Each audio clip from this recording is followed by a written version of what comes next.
वो सुबह बहुत साधारण थी, वैसी ही जैसे गांव में रोज होती है। पक्षियों की चहचहाहट, धूप की हल्की किरणें और एक शांत हवा का बहाव। लेकिन आज महादेव जी का चेहरा कुछ अलग था।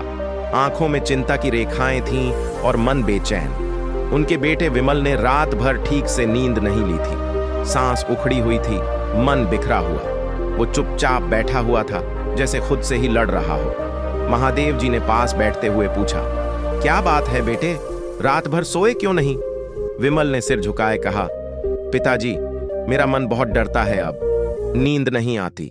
जब आंखें बंद करता हूं तो अंदर एक हलचल सी होती है, जैसे कोई बहुत पुराना डर मेरे भीतर जाग रहा हो। महादेव जी ने गहरी सांस ली, फिर बोले, बेटा, यही तो मन की बीमारी है और इसका इलाज सांस में छिपा है।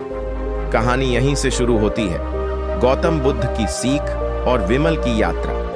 महादेव जी ने विमल को गौतम बुद्ध की एक पुरानी कथा सुनाई। एक बार एक भिक्षु बुद्ध के पास आया और बोला, भगवान, मेरा मन हर समय परेशान रहता है, शांति नहीं मिलती। बुद्ध मुस्कुराए और बोले, जब तुम सांस लोगे तो मन वहीं होगा, लेकिन जब सांस पर ध्यान नहीं होगा तो मन भटकेगा। महादेव जी ने विमल को आनापानसती ध्यान की शुरुआत करवाई।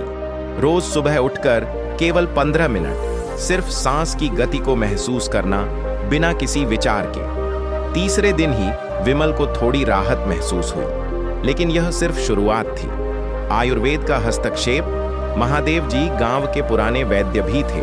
उन्होंने विमल की नब्ज देखी और कहा, तेरे शरीर में वात दोष बढ़ा हुआ है। मन और वायु का गहरा संबंध होता है। जब वात असंतुलित होता है तो मन बेचैन हो जाता है। उपाय दिए, 1. गुनगुना तिल का तेल सिर और पांव में रात को लगाना। 2. ब्राह्मी का सेवन सुबह खाली पेट। 3. रात को गाय का दूध और जायफल। इसके साथ साथ उन्होंने विमल को सूर्य नमस्कार के साथ गहरी सांसों का अभ्यास भी सिखाया। अंदर की सफाई।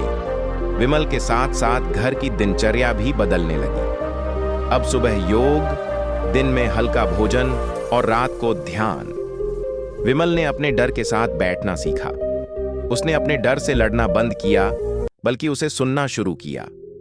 मन की गांठें खुलने लगीं। एक दिन गांव के स्कूल में विमल ने बच्चों को सांस और मन का विज्ञान समझाया। वो बच्चा जो कभी खुद डरा हुआ था, अब दूसरों के मन का दर्पण बन गया। गौतम बुद्ध की दूसरी कथा। बुद्ध ने कहा था, मन आग की तरह है, अगर उसमें सावधानी से ईंधन दो तो वह तुम्हें गर्मी देगा, लेकिन अगर उसे छोड़ दो तो वह तुम्हें जला देगा। विमल ने सीखा, सांस ही ईंधन है और सावधानी ध्यान। भाग 20 का प्रमुख संदेश। जब मन डगमगाए तो सबसे पहले सांस को पकड़ो। जब विचार तंग करें तो शरीर को आयुर्वेदिक संतुलन में लाओ।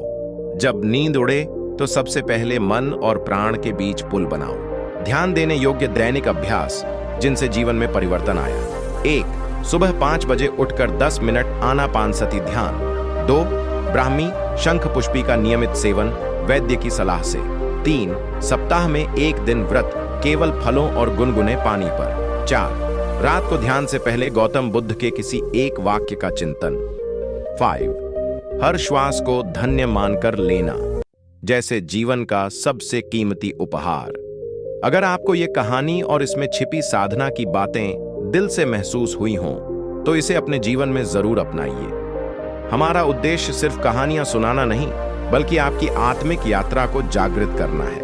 आपका धार्मिक सुविचार चैनल हमेशा रहेगा आपके साथ, श्वास से मन तक परिवर्तन की इस यात्रा में। वीडियो को लाइक करें, कमेंट में अपने अनुभव साझा करें और चैनल को सब्सक्राइब जरूर करें, ताकि हर अगला भाग सीधे आप तक पहुंचे।